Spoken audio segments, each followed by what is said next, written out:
Hi everyone, Dr. Drew Ramsey here. Let's talk about diet and anxiety. If this is your first video, welcome. If not, welcome back. Please subscribe below so you don't miss any of these. So there's been a lot of recent discussion around anxiety and diet and a scoping review that you can check the link, and I've got a video up on. But I want to just talk about some of the applications if you're struggling with anxiety and what you can do in your diet on a day-to-day basis to help out with that.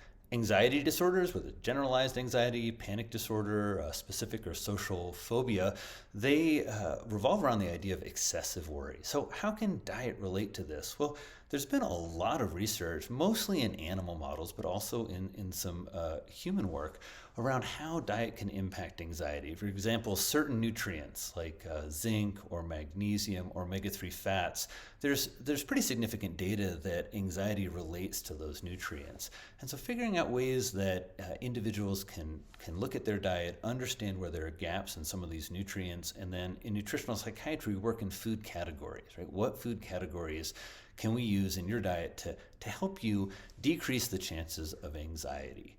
Now, sometimes along with food choices, and we'll talk about those in just a minute, there's also when and how people are consuming their foods. For example, I've worked with individuals that have panic disorder, and part of helping them was understanding the sequencing or timing of their food. For example, I had a patient was having a lot of panic attacks on the commute home from work.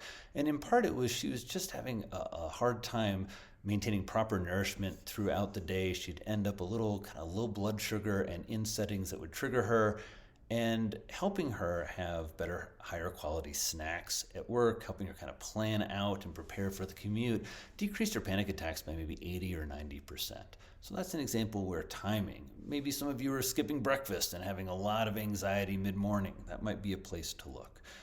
But let's go over some of the foods. Now, first, individuals need to look for stimulants in their diet. These can be things like maca powder or green tea extracts or coffee or even dark chocolate. Individuals who are really sensitive to a class of molecules called theobromines, that's what's in dark chocolate, that cause the kind of stimulating effect, can have a lot of anxiety, rapid heart rate, palpitation caused by those foods. So if you're struggling with anxiety, you want to try and minimize those theobromines and caffeines.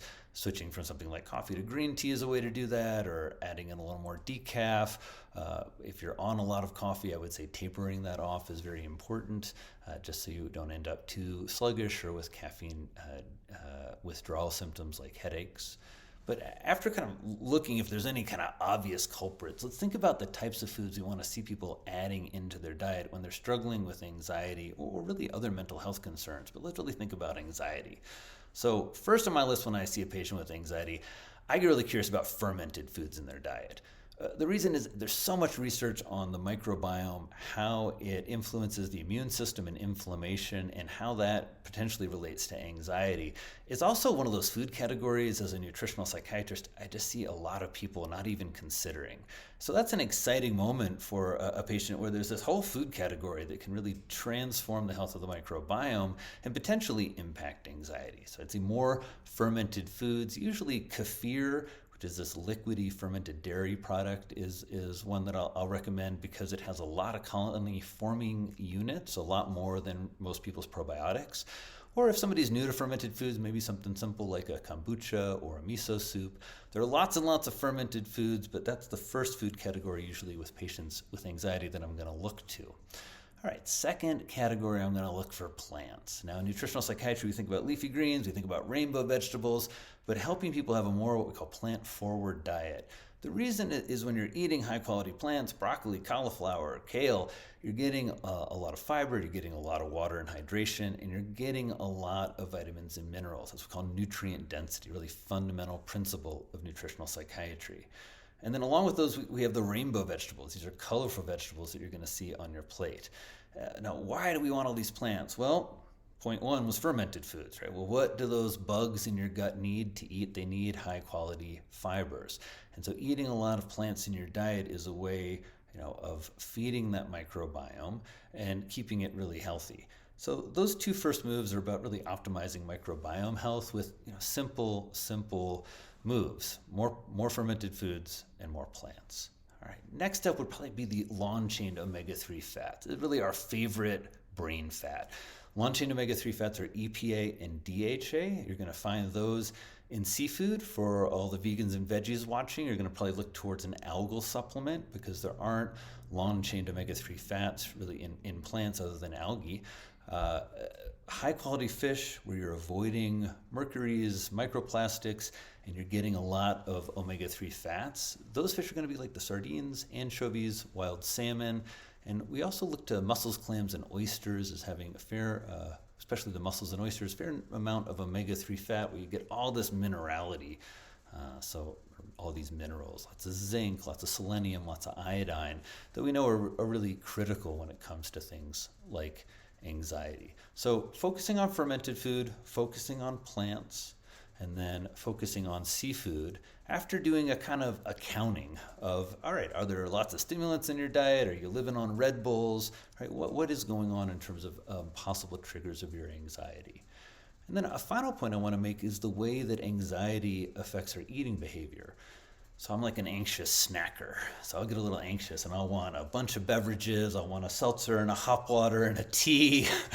But I've really tried to understand that about myself and make sure that when I am in that mindset, first of all, to be aware of it. It's okay to do some emotional eating, but I want to be really aware of it. And then to make sure that I'm feeding that anxiety with high quality snacks. So these are going to be raw, unsalted nuts, going for me, or seeds, things like pistachios or pumpkin seeds. Another option is trying to get a little protein in there, something like a hummus or a salmon jerky or a high quality beef jerky.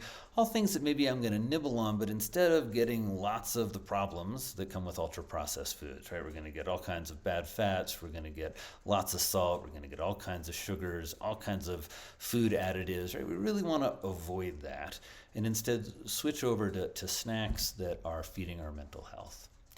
I hope these ideas help you. Anxiety is a really challenging disorder. It can affect and lower our appetite. It can lead, as we said, to anxious eating, and it can really have us feel overwhelmed and out of control.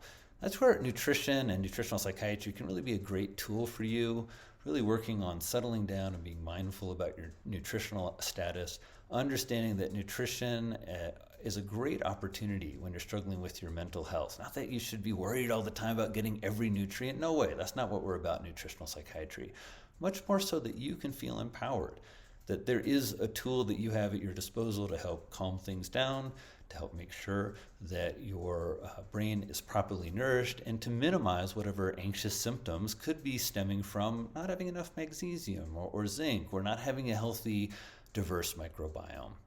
I hope these tips help you as you think about nutrition and anxiety. There are lots more tips on my website and also in my book, Eat to Beat Depression and Anxiety. And if you're looking to make some changes and really actualize this advice, we have a great e-course on mental fitness called Healing the Modern Brain. It's on my website. Check it out.